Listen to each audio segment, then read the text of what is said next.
we actually have sound. So I can actually plug in the audio device to the recording program, like on the fly, and it will still pick it up. Okay, so the last test case. Now, the last test case is the important one because if you look at this one, out of W, X, and Y, what is the maximum number? 6. Okay, we can pick it up from W, or we can pick it up from X. But the behavior of the program is going to be wrong this time. We'll start execution on line 1. Line 1 is checking whether W is greater than X and W is greater than Y. What is? False. It is false. Now, it is false because both W and X have a value of 6. 6 is not greater than 6. And since this is a conjunction, if one side of the conjunction is false, the whole thing is going to be false. And that's basically the problem with this code. Because if it is false, we go to line 3. But line 3 has something that is just as bad because it is comparing X to W again, and it is not checking whether they can be equal or not. It's always checking whether one is greater than the other one. So the first condition is false already, and the second condition doesn't even matter anymore because all you need is one condition to be false in a conjunction for the entire thing to be false. So now we have no choice because the condition of line 1 is false, the condition on line 3 is also false, so we have no choice but to go to line 6. Line 6 is going to copy the value of Y to Z, and Z ends up with the value of 5, which is actually incorrect. How is it incorrect? It is incorrect because this is the code that is supposed to find the maximum of the 3 variables. Okay, now if you just execute it and this is the result that you get, you're perfectly fine. But I'm just saying that if you write this code in order to find the maximum of 3 variables, then it would be the wrong code. And it is wrong in a strange way, in a really bad way, because it worked in the other 2 cases. Okay, in sheet 2 as well as in sheet 3, it actually gave us the right result. It only gives us the wrong result in very select cases. Okay. So this is one of the worst kind of logic mistakes to make because it's not always wrong. It is mostly right and only occasionally wrong, and it makes it harder to test. Yep. So would it fix all the problems if we just had greater than or equal to? Yeah, if you change all the greater than to greater than or equal to, that will fix the problem, because we are including the case when variables are exactly the same. There are several ways to fix it. That's one way to do it. Okay, so that's it. That's the solution to the homework assignment, and it took me 10 minutes to do it. That's including the time to set up the recorder and everything else. All right, so that's your homework assignment that was due 10 minutes ago, and you have a new homework assignment. The new homework assignment is called Pre and Post Conditions Part 1. And this one is kind of interesting because it's the first homework assignment that actually has the pre and post condition component. So we'll take a look at this and then see, if we already know how to answer this question. This snippet of code is given. Okay, we start with line 21. Don't ask me why we're starting with line 21. It is just the middle section of a program that does not appear to be very useful. So we know that. Oh, okay, I made a mistake right away because I tell you what is pre-1 instead of pre-21, so I have to change that part. There we go. Okay, so just add a 2 to it. Save and display again. There we go. So I tell you ahead of time that pre-21 is given to you. Right before line 21 executes, I know for sure that x equals to 20, and I also know that y is less than z. Those are the 2 things that I know before line 21 executes. What I want you to do is to derive the pre and post conditions of every line in the code, other than the precondition of line 21, obviously. Okay? Is that okay so far? What the question is asking? Okay. So for each derivation, you have to include the following. How do you know which rule you can apply? Because after today's lecture, there will be 2 rules that are applicable to assignment statements. So out of the 2 rules, how do you know which one you can apply in this case? And of course, you can tell me, these two questions can be combined into one. You can tell me which rule to apply and why you're applying that rule. And then you can talk about the general form of the rule. Basically, it's just the overall form, and then you have to expand the preconditions in the general form and then perform the actual derivation, which is something that we did last in the previous class. Yep. What is derivation? Derivation is just, the mechanical process of, changing, let's say we're dealing with forget, which is the only type of derivation we can do. So you have to actually go ahead and perform the forget operation. Okay? It's something that we talked about on Tuesday. Yep. What do you mean by expand preconditions? Okay, I can go back to the notes on Tuesday and I can explain exactly which part is which part. In other words, I will grade this homework assignment using the standard that we have been using in the class, which particularly on Tuesday.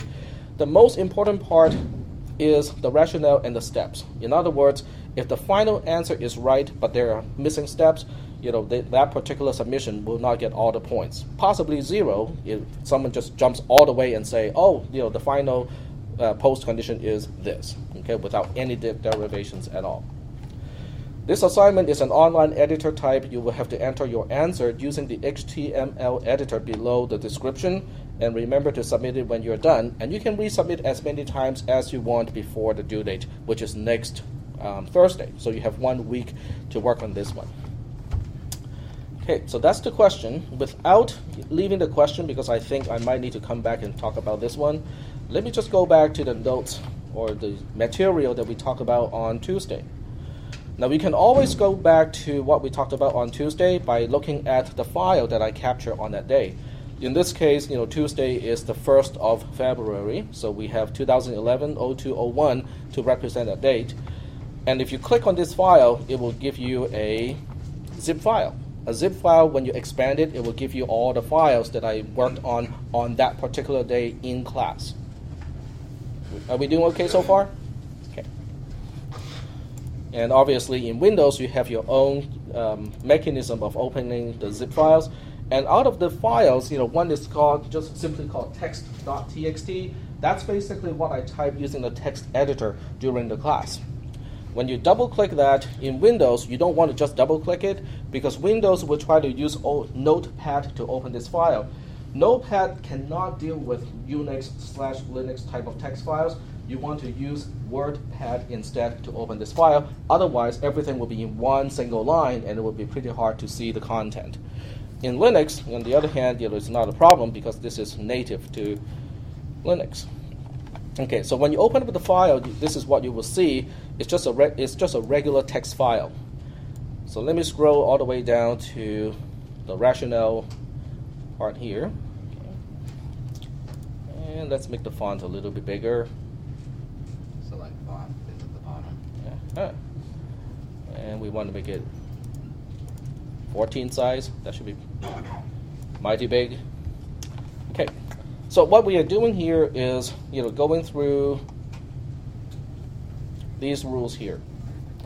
Okay, so the forget rule, how do you know that you can apply the forget rule? That's the first question.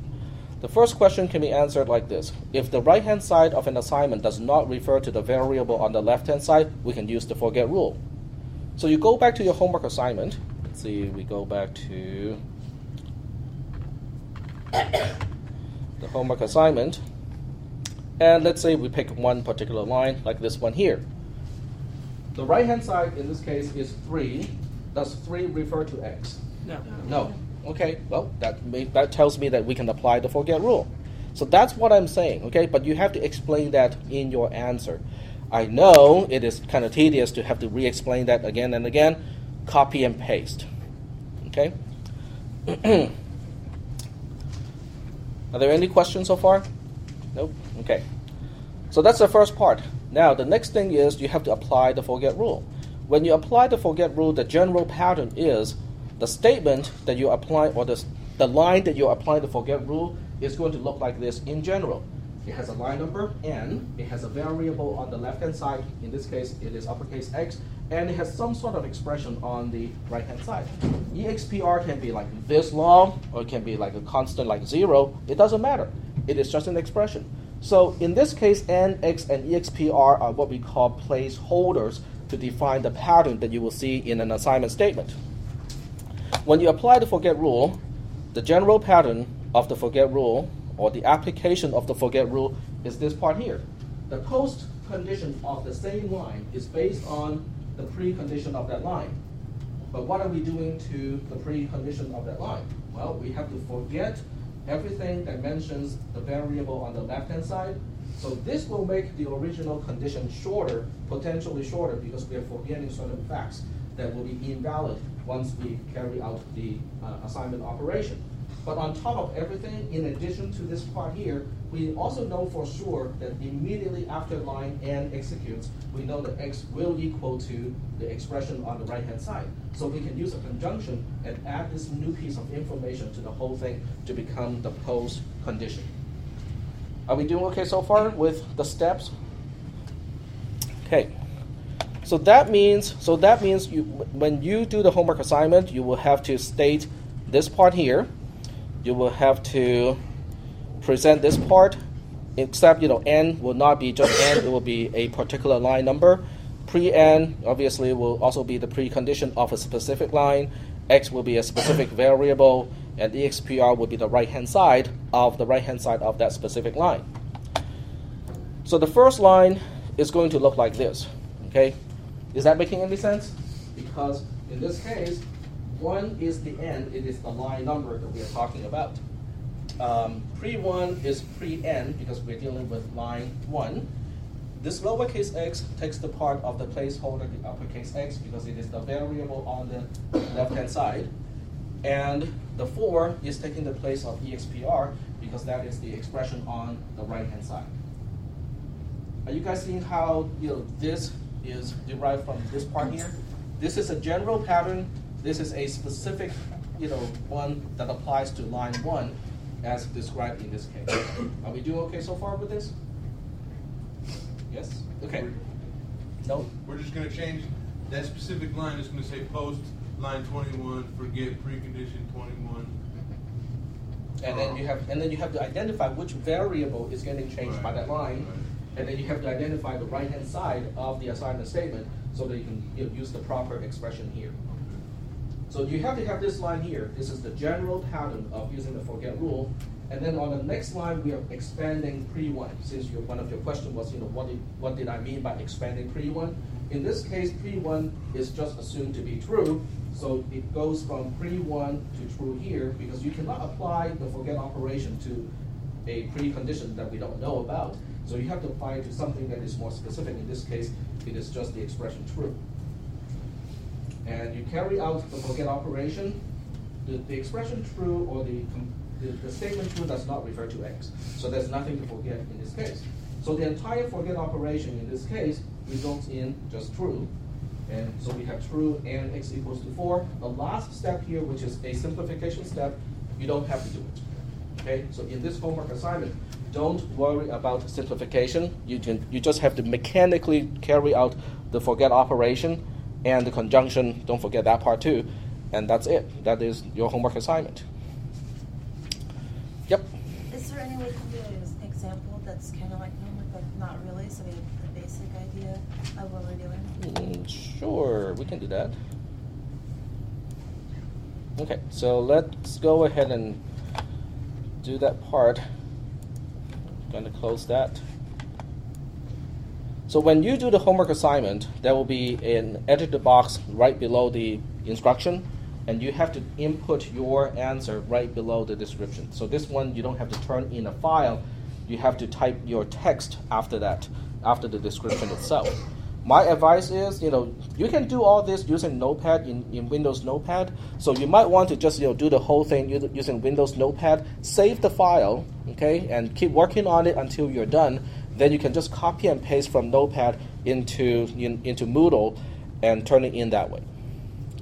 Okay, so you don't have to worry about, Moodle timed out on me, because I was working on the answer. I waited for 4 hours, and then Moodle would time out after 4 hours, and then when you hit submit, it will say, I don't know what you're talking about, and then you lose all the work that you have done, 4 hours ago.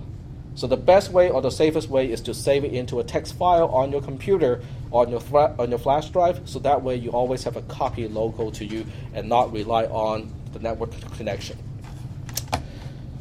So what I'll do next is to address that question. Can I use an example to illustrate what I'm expecting in this type of question? Okay, so here is, let me save the file first so that I have a copy saved in today's folder, And I always just call this one text.txt because there will be only one text file that I save for each class. Okay, so in this case, I'll use one particular example, line 47. Line 47 turns out to be x gets the value of, I don't know, z plus 10, the whole thing times w, okay? And let's just say that before line 47, I know only one thing. I know that, let's say I know that w is greater than z. Okay, that's the only thing that I knew before line 47 executes. So the first thing you have to do is to say the right-hand side of line 47 does not refer to the left-hand side. Are we doing okay so far? The right-hand side of the assignment operation is z plus 10 and then the whole thing times w. Does it mention x at all? Nope. Okay. That's the situation that we wouldn't be using the forget rule, is if x was being referred to? Correct. If the right-hand side refers to x, then we have to be more careful because in some cases we still have to use the forget rule, but in many other cases we can use the substitution rule, which is what we will talk about today.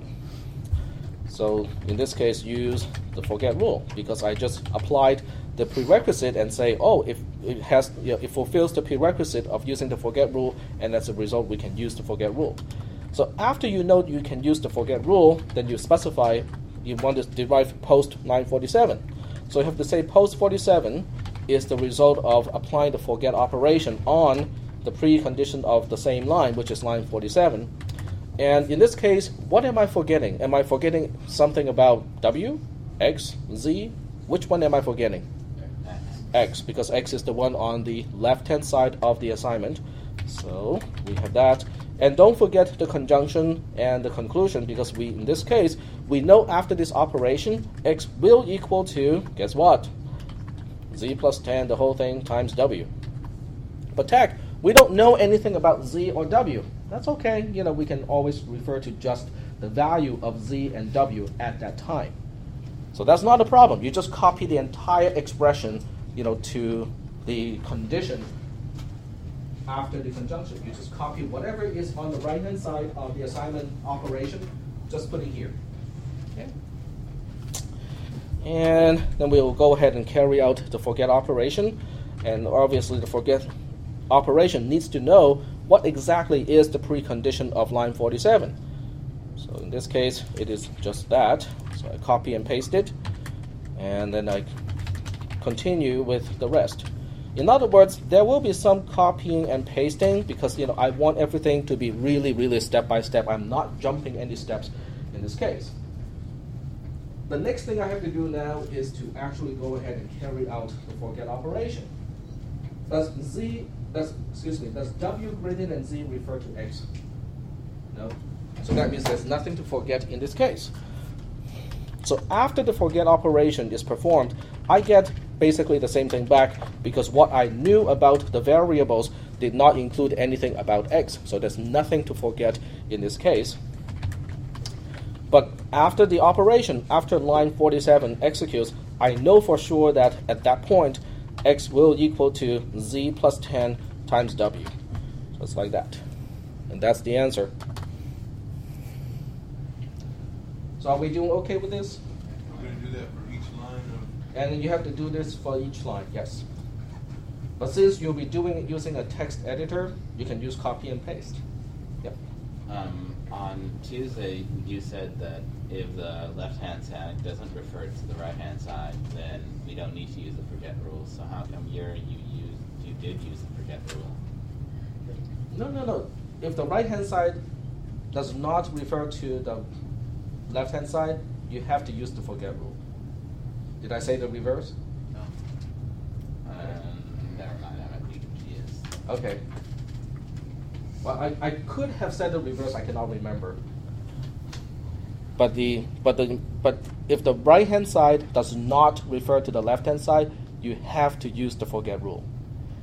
If it does refer to the left-hand side, then sometimes you use the forget rule, and sometimes you do not use the forget rule.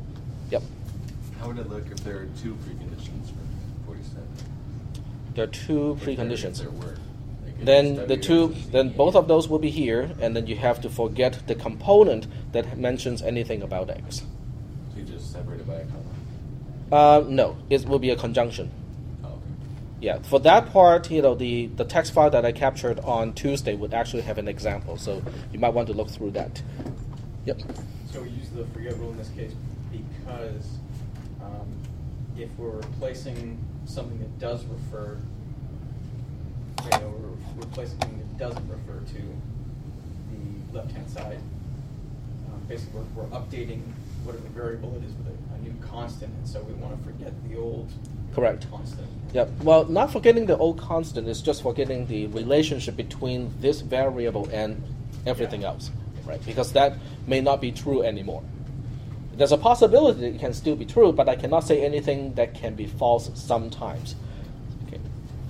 Well, so like I was kind of confused earlier, but I guess what I meant to ask is, in the event that 47 did have an X on the right hand side, Mm-hmm. then would Then we it- still have to write out the whole syntax for the forget rule, or would it just No, be because limited? then you have to evaluate it whether you can use the forget rule or not. Because in very limited cases, you still have to use the forget rule. But in most cases, if the left-hand side refers to the right-hand side, you have to use the substitution rule, which is something that we'll talk about today.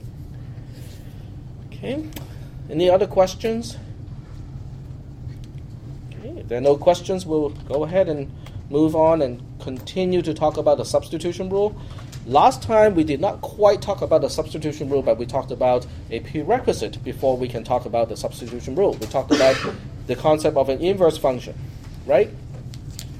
And at the very end of the class, I said if there's one thing you want to remember about inverse functions, it is basically undo. Okay? And let's go ahead and just go ahead and do a few more exercises about inverse functions and inverse functions. If I define the function f of x to be, I don't know, let's say 3 times x, okay? What would be the inverse function of x? X divided by 3. Very good. Now, that's a very good suspicion that the inverse function of 3x is just x divided by 3. But what is the property of an inverse function with respect to the original function? What does it do? It's an undo function, right? So that means I should be able to prove it by saying if I apply f prime on top of f on top of x, I should get x back. Well, let's go ahead and see if we get x back. Now, f prime on top of f of x is really just saying f of x divided by 3. Is this part okay? Because according to the definition of f prime, it is just dividing whatever is in the parentheses by 3. That's all it does. Is that okay? And in this case, on the last line at this point, f of x is the thing that is inside the parentheses with respect to f prime. So that's why I'm just going to divide f of x by 3. Is that working out so far? Okay. So the next line is going to say, but what exactly is f of x? According to this definition, f of x is 3 times x. Whatever is inside the parentheses, I'll multiply that by 3. That's all it does. So in this case, it becomes, f of x itself becomes 3 times x, but the whole thing has to be divided by 3. Okay, and all of us know that this whole thing simplifies to just x itself. So are we doing okay in terms of the concept of a function versus its inverse function? inverse function is the opposite of point? Yep. It basically undo what a function does, okay, undoes, or reverse. Okay. So shall we move on? Okay. Well, let me give you one more, tricky case here. Okay, let's say f of x is the negation of x. What is the inverse function of that? Negative x. Okay. So that means in some cases, the function itself is its own inverse. That certainly can happen. Okay, like in this case, it is its own inverse. What is the other trivial case where a function is its own inverse? This one is like super duper trivial. F of x is just x itself. Okay, how do you inverse it? You don't have to do a single thing. Is that making any sense? Okay. Okay. So now that we have a basic understanding of inverse functions, we can just kind of go ahead and move along. So what I'll do is I'll give you the template first. Okay. So the template looks like this. Okay. The line being considered is like this. So I'm going to use the same letters as the previous case. We have a line n. We have a variable uppercase x on the left-hand side. We have an assignment operation. And we have expr on the right-hand side. Exactly the same template as last time. But the rule is going to specify something a little bit different this time. Okay? So the rule is if expr refers to x and expr is reversible, we can find an inverse, then apply the substitution rule. Okay, so both of these conditions have to be satisfied. In other words, whatever expression is on this side has to refer to the variable on the left-hand side. That's the first requirement. The second requirement is the expression has to be reversible. There are some expressions that are not reversible.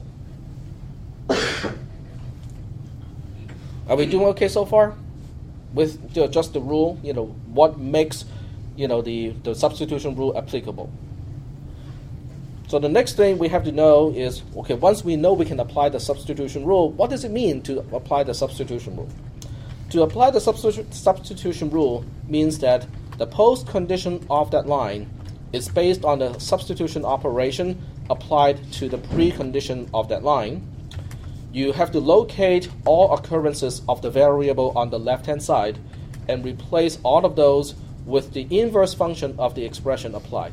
In other words, you will have to apply g prime of uppercase x, and I will have to define something in addition to this. So I will have to define f of uppercase x is expr itself, f prime of x is the inverse of f of x. Okay, so that's it. That's the rule. Okay, let's go back and just take a look at this thing again. Later on I will explain what the substitution operation really is. Okay, first thing you want to see is, okay, am I dealing with an assignment statement? Because if you're not dealing with an assignment statement, obviously this is not going to apply. If you are dealing with an assignment operation, then you have to have a line number, you have to have a variable on the left-hand side, and you have to have an expression on the right-hand side. Those components, they all have to be there. Does it make sense? Okay. So once we have these three components identified, then you have to ask the question, does the right-hand side of the assignment operation refer to the left-hand side? In other words, in this case, does the expression refer to the variable on the left-hand side? That's the first question. If the answer is no, then you can get out already and apply the forget rule. But if the answer is yes, then you have to look at the other part of the requirement. Because if the expression on the right-hand side is reversible, or you can find an inverse function of that, then you can apply the substitution rule. Now, how can I give you a function so that it is not reversible? The quickest way to do it is to say f of x equals 0 times x. How do you inverse that? There's no way, right? Okay, so this basically you're looking at an assignment like this. X gets 0 times x. After this operation, what will be the new value of x? 0. How do you get back to the value before it got to 0? There's no way. Is that making any sense?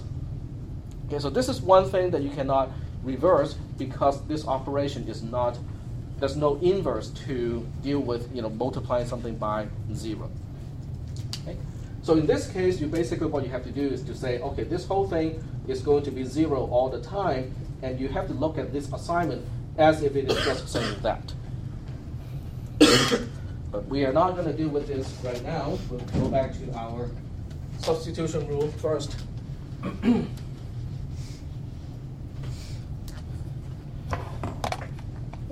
The substitution rule requires quite a few parts. The first part is you have to define a function of uppercase x, and remember uppercase x is the variable on the left-hand side of the assignment. And that will be defined to be the expression itself. The second part you have to do is to find the inverse function of that function. And in this case, there's no one generic way to do it because it all depends on what is exactly on the right-hand side of the assignment. But the general form looks like this. So let me just explain what the sub operation do. The sub operation replaces all occurrences of, in this case, x with f prime of x in the precondition of line n. That's all it does. It's just a substitution operation. If I see x, I replace it with f of f prime of x. If I see x, I replace it with f prime of x. Are we ready to use an actual example? Okay. We'll start with a relatively simple example first. We'll start with, let's say, line 47. And line 47 doesn't do anything fancy. It will just say w gets w plus 1. That's all it does. And we'll use a simple precondition as well. The precondition of line 67 is something that is really, really concrete. W equals to 14 for sure. Are we doing okay so far? Okay, so don't ask me why. Don't ask me why I know that right before line 67 executes, W always has a value of 14. I just know that. The question now is, what is the post condition of line 67? Now, most of you will look at this and say, attack, we know how to deal with this already. We can just trace this code and find out that 14 plus 1 is 15. And since this is an assignment operation, W will get updated to 15, and that's the end of it. Yes, you can do that in this case. You can trace it and find the result. However, what if this is not simple like this? What if this is a much more complicated expression? Then you can't really do it just as easily. So what I want to do is I want to give you the mechanism so that you can apply that mechanism to any type of assignment operation with any precondition and still be able to find the post condition easily. Okay, and that's the reason why we are not tracing it, and instead we are using mathematical derivations to do the whole thing, to do the same thing. Okay. So the first question I have to ask myself is, does the expression on the right-hand side refer to the variable on the left-hand side? Yes. Yes. Okay, so we have to state that. The right-hand side of line 67 refers to the left-hand side. Okay, do you think w plus 1 as a function f of w, do you think it has an inverse function? Yes. Okay, very good. So then we can state that as well. The right-hand side also has an inverse. We can apply the sub operation. Very good. So once we know we can apply the substitution operation, we have to identify the function. In this case, we have f of w equals to the right-hand side of the assignment, which is what? W plus 1. Very good. It's just copy and paste. Okay? The right-hand side of the assignment is defines f of w itself. what would be the inverse function? Since we knew that it has an inverse function, what is it? W minus 1. Okay, if you add something to it, we can always reverse by subtracting 1 from the same thing. Very good. So now we have the inverse function. We are ready to actually go ahead and perform the substitution operation. So the next thing we want to do is basically copy this line, except we replace n, x, and f prime with the appropriate values. So in this case, we have the post of line 67, which is going to be based on the substitution operation applied to the precondition of line 67. And which variable am I looking for? W. We're looking for w, and we are replacing that by f prime of w. So I'll just keep f prime the same way here, and on the next line, I'll go ahead and expand what is pre-67 and also what is f prime. What is pre-67? 14. It is not 14. It is w equals 14, okay, which is not the same thing as just 14 itself. If you just say 14 is an integer, okay, you're just saying 14, okay, a value, a numerical value. But when you say w equals 14, you're stating a fact, stating something that you know about the variable w. So make sure that you say w equals 14 in this case. W equals 14 is pre-67. Does everybody understand this is expanded, quote unquote, expanded into this part here, based on what I already told you earlier? W is w, and f prime of w is this thing here, and I will just use an extra pair of parentheses for clarity. Okay, extra parentheses will never mess things up. It will just kind of just make it more clear. Okay, remember what the substitution operation is about? It is going to substitute everything. It will find all occurrences of w in this thing here, and every single occurrence will be replaced by w minus 1. Okay? When we carry out the operation, we will end up with something like this. Oh, we find w. So this w has to be replaced by w minus 1, but the whole thing will still be equal to 14. So that would be the end result of the substitution operation without the last step of simplification. Are we doing okay with this? Why is w minus 1 equal to 14? Because that's the result of the substitution. We find occurrences of w, and we replace all of those occurrences with w minus 1. It's mechanical. It's completely mechanical. Okay? But does it make sense? Yes. Because if you carry out this operation here and use algebra, what do you get? W equals 15. Okay? Because you add 1 on both sides to get rid of the negative minus 1 on the side of w. Does it make sense? W was 14 before the statement, and after the statement, it is now 15.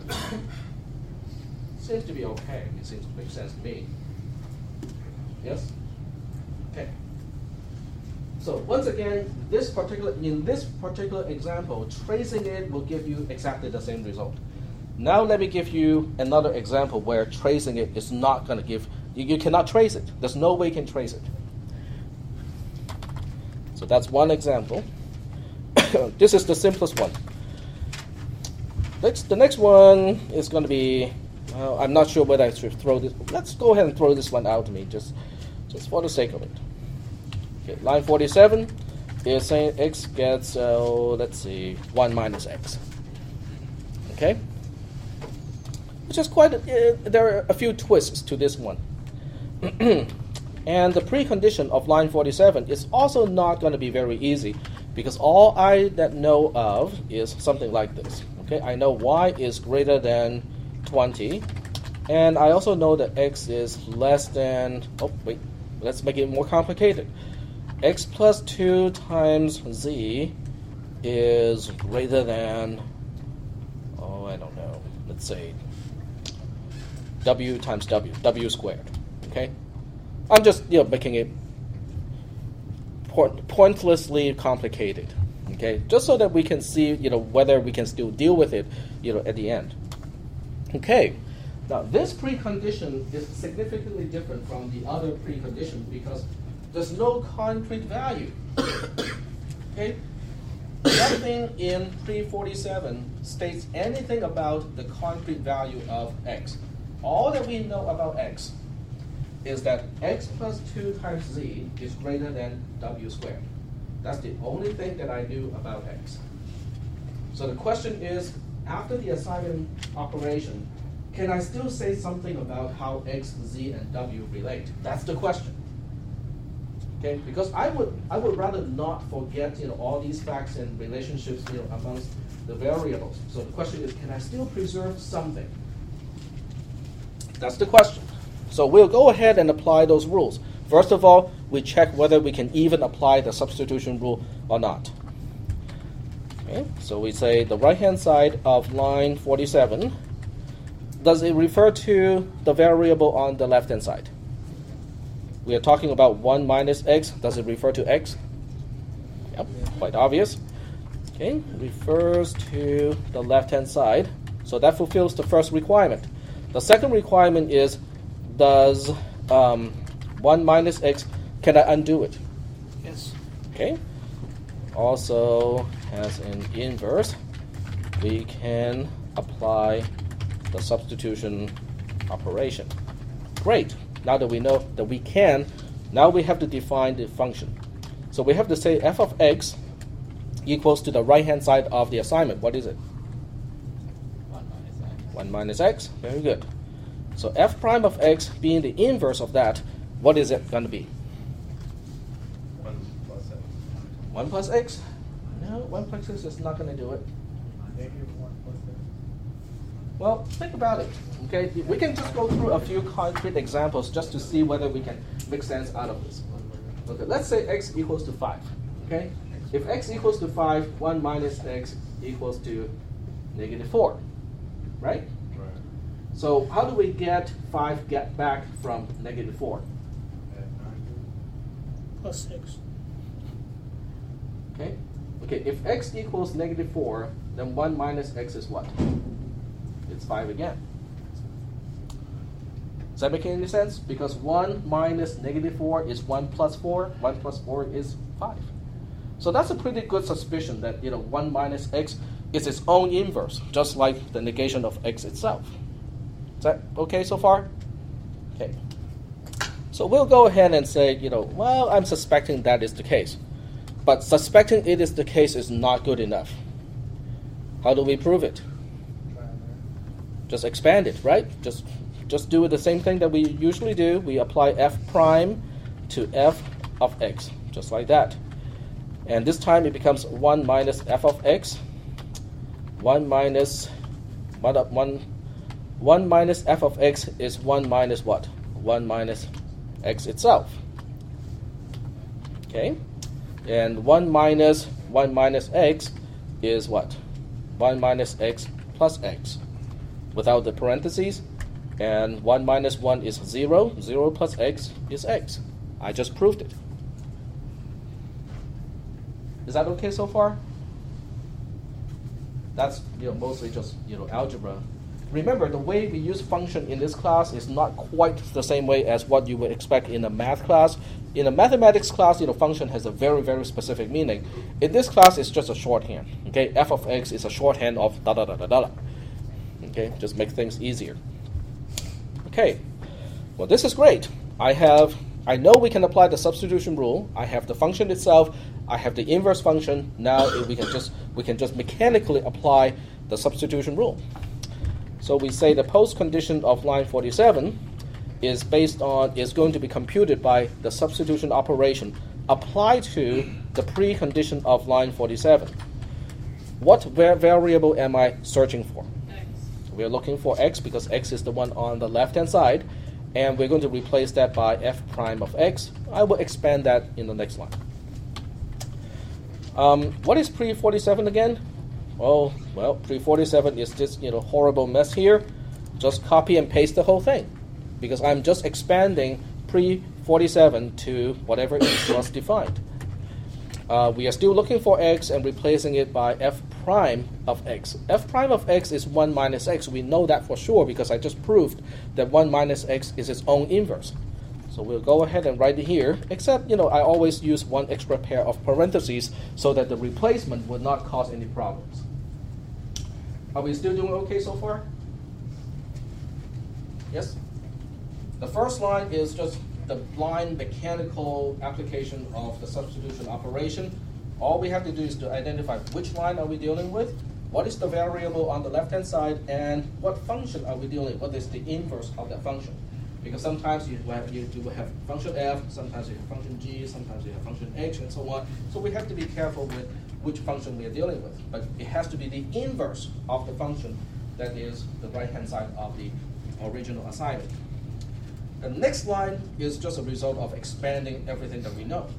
We knew that pre-47, by definition up here, is this mess here. We also found out that the inverse function of f is 1 minus x, and therefore we have 1 minus x over here. The next line is the mechanical application, is to actually carrying out the substitution operation. Every time we see x, we replace it with 1 minus x.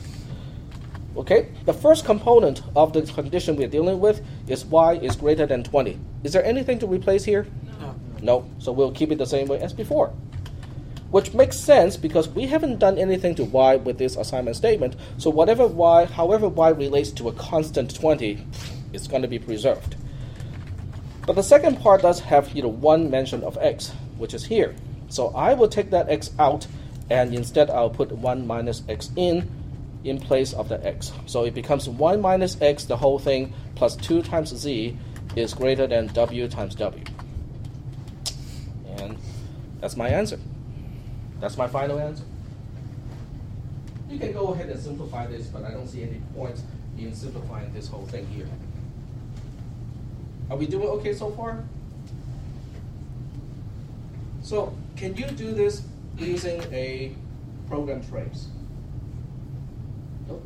You cannot trace this because traces only work if you knew the actual value of x. But if you don't, then you cannot trace it because we don't know how to calculate 1 minus some unknown value. But when you are only interested in expressing how x, z, and w relate to each other, we can still preserve the relationship because we know that 1 minus x after line 47 will get us back to the same value as x right before line 47. And we knew that right before line 47 executed, x plus 2 times z is greater than w times w. And that's why the inverse function is so useful, because we can just say, if I undo what line 47 did to x, we can still go back to the previous thing that we knew about x. Is it making any sense? Kind of? No? It's vaguely okay? Focus on the idea first, okay? Because I know there's a lot of notation, a lot of greater than, less than, and stuff like that. But focus on the idea first. Why are we interested in the inverse function? What is its role in the derivations like this? Are we doing okay so far? Okay. And that's it. That's the substitution rule. So we have talked about the only 2 rules you have to know about assignment statements. It's either the forget rule or it is the substitution rule. And that's why you have to test first to see which one is applicable. Yep? Are we going to be using the substitution rule on our homework that was assigned today at all? Well, you have to decide. Okay, yep. What do you do if neither rules work? Like if the substitution rules work or In this class, we'll only have one of these rules, but in reality, the only case where where quote unquote neither rule would apply is when you have x gets 0 times x, because that is not reversible. There's no way to find out what x was before the operation, and yet it looks like you can reverse it, but it cannot be reversed. are there more rules we just want to cover? Or There are more rules, but not for assignment statements.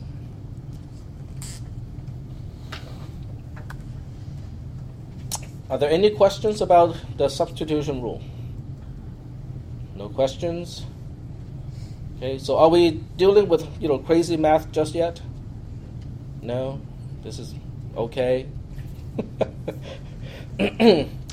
Okay, if this is not crazy math yet, we'll move ahead and see if the next topic is a little bit worse than this. Right now, we can deal with sequential statements, okay? Because as long as we have sequential statements that are all assignment statements, we can deal with it. We can actually go from a statement to the next, to the next, to the next, and find out what will happen to the variables at the very end, which is great. But who's going to write a program that only consists of sequential assignment statements? No one. I mean, no really useful program is going to be just a sequence. So what we want to do is to say, how do we deal with conditional statements? Now, conditional statements is a little bit different. Okay, it is a little bit different. So let me just point out what we are at this point. We are still talking about pre and post conditions. But inside that note, we are done with constant assignment. We are done with simple self-referencing assignment. And now we are on to conditional statements. Okay? Now, conditional statements are kind of strange, kind of interesting, because let's just say that we take this code again. Have we seen this again? Have we seen this before? Yeah. Oh, somewhere. We have seen exactly that before. Okay, it is the code to find the maximum of two variables and make z the maximum of the two. So what we'll do this time is we're not going to trace this code anymore. We're not going to do like, okay, let's say x equals this and y equals that and see if the result is right. What we'll do this time is to say, can I prove that this algorithm will find the maximum and put it into z? Can I prove that regardless of the value of x and the value of y, it will still do the right thing? Because if I can prove it mathematically, I don't need to use test cases anymore, because I know that for every single test case I can put this through, it will still work fine. Okay? And that's the value of deriving the pre and post condition, because if we can do this for every algorithm, we would not need test cases anymore. Let's go ahead and just put it into the text editor here. Just remember, I use the text editor kind of like my whiteboard. Instead of using the whiteboard, I use this because I can type a whole lot faster than I can write on the whiteboard. And two, I can also capture it. I can save the file, upload it to Moodle, so that way you guys won't have to copy everything, busy copying everything and not paying attention to what I'm saying. But if you find there are tricky parts that I did not write down, but somehow I mentioned it verbally, you might want to write that down too. Okay, because there are certain things that are important, but I neglected to write it down. So those are the things that you have to write on your own notes. In other words, just because I am taking notes for you and uploading everything does not mean that there's no value in you writing down your own notes so that you can review your own stuff. All right, let's go ahead and deal with this one. Line 1 is if x is greater than y, then line 2 is the assignment operation. Z gets the value of x. Line 3 is else. Line 4 is z gets the value of y. Line 5 is and if. Okay. And to make this interesting, I will say the precondition of line 1 is true. What that means is I don't know anything about x or y. Not only do I not know the exact value of x or y, I don't even know how they relate to each other. I don't know whether they're equal to each other, whether x is less than y, or x is greater than y. In other words, I know nothing. Okay? And that's why I use a precondition of true, because true is the simplest condition that is still true, without actually having to say anything. All right. So the first thing we want to do is to say, do we know anything about pre-2? Now, we don't talk about post-1. We only talk about pre-2. In other words, right before I know I'm going to execute line 2, okay, I chose to execute line 2. But right before I execute line 2, what do I know? Well, the only way for me to get to line 2 is x has to be greater than y. And since this is before the execution of line 2, I do not yet have a chance to change any of the variables. So the way I do this is to say whatever is in pre-1 still has to be true, because I have not had a chance to change any of the variables. But on top of that, because I chose the then path, I also know at this point that x has to be greater than y. Is that okay? Every single component of this? Does everybody understand why pre-1 is here? Yes? Okay.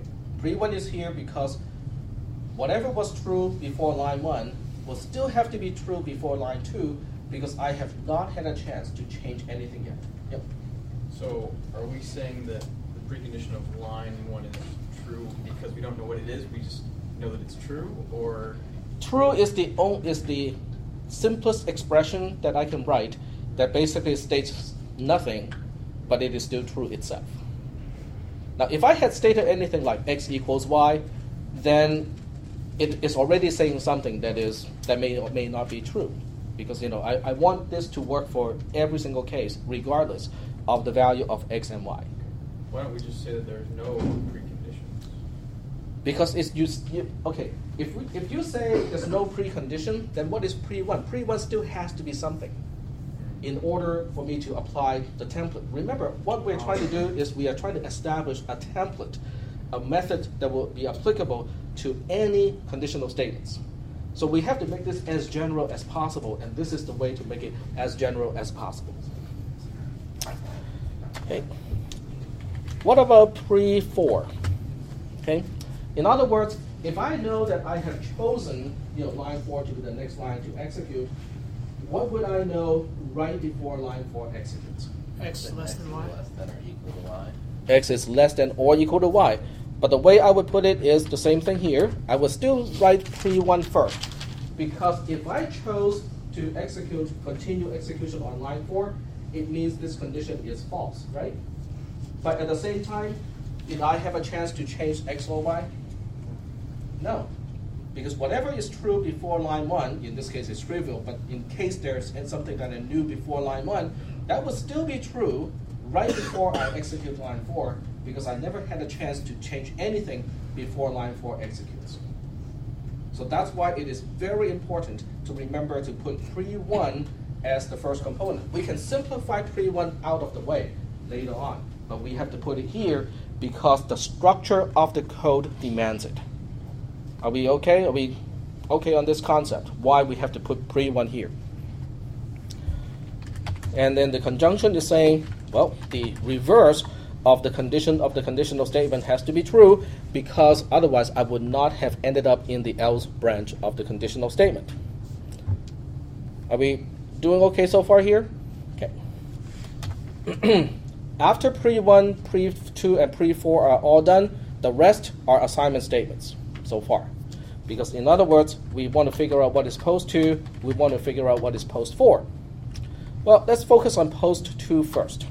Let's look at line 2. Regardless of the rest of the program, just look at line 2. Which rule should we apply? Does the right-hand side refer to the left-hand side? No. No. Okay, very good. So then we say the right-hand side of line 2 does not refer to the left-hand side. So which rule do we use? Forget rule. Very good. Use the forget operation. And if we apply the forget operation, what is the general form of the forget operation? The post condition of a line is based on the forget operation applied to the precondition of the same line, and we are forgetting components of this, in this case, which variable? Z. Very good, because Z is the variable on the left-hand side. But on top of that, after forgetting something, I can add something back. What can I add back here? Z equals X. Very good. That's it. Are we doing okay so far? Okay. And how about the other one? The right-hand side of line 4, does that refer to the left-hand side? No. Nope. Okay. And once again, we apply the forget rule. So in this case, post 4 is based on the forget operation applied to pre-4. And once again, which variable are we? Okay, we have to put Z here because Z is the one on the left-hand side. And after this, we know Z equals to Y. Are we doing okay so far? Okay, now we can actually go ahead and perform the forget operation. So post 2 is going to be, I'm just going to do it very step by step. In other words, I will put pre2. Oh, I'm not quite done with pre2 yet. So let me go back here and do pre2 first. Okay, what is pre1 again? Pre1 is true. We have true and x is greater than y, which is just x is greater than y, because we can simplify the true and something out of the whole thing. The same thing applies to pre4. It is true and, well, I don't really like to say x is not greater than y. I would much prefer to say x is less than or equal to y. But we can also always simplify the true and something out of the entire thing. So it is just x is less than or equal to y left. Okay, so once we have done all this simplification, pre2 is this part here. Just put it here, z and z equals x. Is there anything to forget? Does x is greater than y refer to z? No. And my job is to remove all components that mention something about z, so that means there is nothing to remove. Is that making any sense? Then why are we doing the forget rule? Forget? Because until you do this, you don't know. Remember, we're trying to do everything in a mechanical way. Mechanical. So that we can look at any expression, any assignment statement, okay, and be able to apply exactly the same steps and go from the precondition of that line to the post-condition of the same line. Okay? So everything about programming is mechanical. But why is that? Because the computer can only do things that are mechanical. Okay? The more we can express operations in a mechanical way, rule-based, black and white, and clear, then the better off we are to tell the computer to do exactly the same thing. So that's why we are going through all this exercise to do everything as mechanically as possible.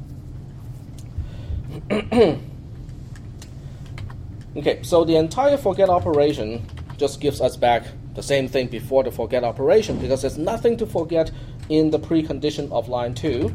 But we don't forget that from now on, z does equal to x because of the assignment operation. So the same thing happens, or similar thing happens to post 4. We say forget, and then pre4 is x is less than or equal to y. And we are going to forget all components that mention z. But after the operation, we know that z is going to be the same as y. And same thing, because x is less than or equal to y does not refer to z, so there's really nothing to forget in this case. There we have it. Now we have post 2 and post 4. The big question is, what is post 5? Let's go back, scroll back a little bit and look at the original code. And then we ask, what am I going to do? What is post 5? In other words, after all 5 lines execute, after this entire conditional statement execute, what can I conclude? Well, it's a little bit like that, but except it's a little bit more than that. Okay? So if you look at a picture of a conditional statement, okay, it looks kind of like this. Okay, that's a typical way of making a trail path or trail map out of a conditional statement, right? We have a condition here, x is greater than y. We have z gets x, z gets y, and we have the true branch, we have the false branch, right? So what have we done so far? We have identified this is our pre1, this is our pre2, this is our pre4, this is our post2, this is our post4. So these are the two that are really important at this point. So I'll just identify these two, post 2 and post 4. Post 5 is here. After the two paths merge, we have post 5. So what can we say about post 5? Z equals x or z equals y. Just in terms of post 2 and post 4? It's either or. Well, it's not either or, it's just or. Because they can both be true sometimes. Okay, even in this case, they can both be true. Okay, again, I can give you an example why they can both be true. So, according to the structure of the code that we are dealing with, the only thing you can say about post 5 is it is post 2 or post 4. Not either, not exclusive or, just a regular or. Okay, and I can give you one single case later on, to illustrate why it is just a regular or. Okay, I'll just tell you why. X equals y. What if x equals y? Then both will be true at the same time. Okay, so let me just finish this one first, and then we'll go ahead and take a look at that special case. What is post 2 again? Oh, post 2 is this big mess here. This is post 2. Okay, and this is one really nice big reason why I use Notepad or a text editor, because I can do copy and paste. Okay, and then we have the post 4. Post 4 is this mess here. We paste it here. Okay, so that means without any simplifications, the post condition of this chunk of code is x is greater than y and z equals x, or x is less than or equal to y and z equals y. Okay, I take it back. In this case, I cannot make both branches true. But in general, you cannot say that. Yep. So when you did this, you did it for both of the branches of the statement. But if we were doing one of these for our homework, are you only doing it because the precondition in this case was only true? Like if the precondition would allow it to follow one branch, would we only do it for one branch?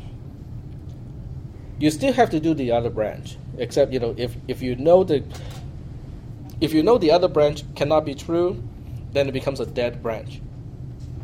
Okay, now, but let's just focus on this one first. Let me just highlight this junk here and say, is that defining that z is the maximum of x and y? If you just look at that, Boolean expression, is it saying that z is the maximum of x and y? Yes. Yeah. Yes. Okay, well that's kind of cool, because did I test this code with any test case? Well, we did as an example, but today we did not. Okay? This is nice because it is telling you that according to this, the algorithm that is presented here will find the maximum of x and y regardless of the value of x and the value of y. I don't have to give it a single test case. I know it works in all cases. Okay? Now, can everybody understand the difference between this approach and the approach of, let's say x equals 1, y equals 2, test it, it works. Let's say x equals 2, y equals 1, test it out, it works. Let's say x equals 2, y equals 2, test it out, it works. Can you guys see the differences between the two approaches? Okay? With this approach, it works, and that's the end of it. Okay? With the other approach, if your algorithm is complicated enough, then you never know for sure whether you have covered all the bases with all the test cases. Because you can give it enough test cases, just enough test cases, that you have a pretty good feeling, confident that it seems to work. But it is possible that you missed some of the really tricky test cases that will break the code. This one, there's nothing to worry, because mathematically it is proven that it has to work. Okay? Now, to answer your question, why we are not using either or, and it has to be just a regular or. Okay? Okay, in this case, we have to use just disjunction and not exclusive or. Here is an example y. Okay, so in this case, I can make it really easy. If x does not equal to k, then x get the value of k, else x gets the same value as x itself, and if. Okay, are you seeing the reason? Because in this case, after the then branch, I know for sure x is going to be k. But after the else branch, x is also going to be k. So that's why we cannot use exclusive OR. We can only use OR, because by the time we stand here, we would have forgotten which way we came from. But the same condition can still be true either way, depending on the actual statements of the branches. So are we doing okay so far with why we use just a regular disjunction? Okay, because there's no way to guarantee that the other branch or the condition of the other branch has to be false. We only know that at least one of them has to be true. Okay. 47. Let me give you a ungraded assignment. Okay, so this means something that there's nothing to turn in, but I will put it inside the text file, and you guys can try to work it out. This one involves a dead branch, but I want you to see what a dead branch looks like. Okay. Doesn't have to be something that's really complicated. It just has to be something like this. If x is greater than 5, z gets a value of 1. If x is greater than 10, z gets a value of 2. Else z gets a value of 3. And if. Okay, that's it. That's the program. Oh, I forgot one thing. There's an else in front of that if. There's an else if here. There we go. So this is a little extension on regular conditional statements. And there's a dead branch here. We already know which one is a dead branch, right? Because if x is greater than 5, okay, excuse me, take it back. If x is greater than 10, x has to be greater than 5. So that means if x is greater than 10, the first condition would have caught it anyway. And there's no way that we will fire line 4. Line 4 will never execute. It's a dead branch. Okay? So the question now is, how do you express the precondition of line 2? Well, that's the same way as before. How do you express the precondition of line 4 instead? Line 2 is easy. Line 4 is a little bit harder. So think about this a little bit. How do you express the precondition of line 4? Okay, what has to be true if you were to execute line 4? Well, this has to be false. That has to be true, right? But what does it mean when x is greater than 5 is false and x is greater than 10 is true? What does that mean? Okay, so work it out. We'll talk about this on next Tuesday. Okay, because we want to see from the perspective of pre and post conditions of what does it look like, what does a dead branch look like in this case. So let me save file, close the recording. I don't think we did relative.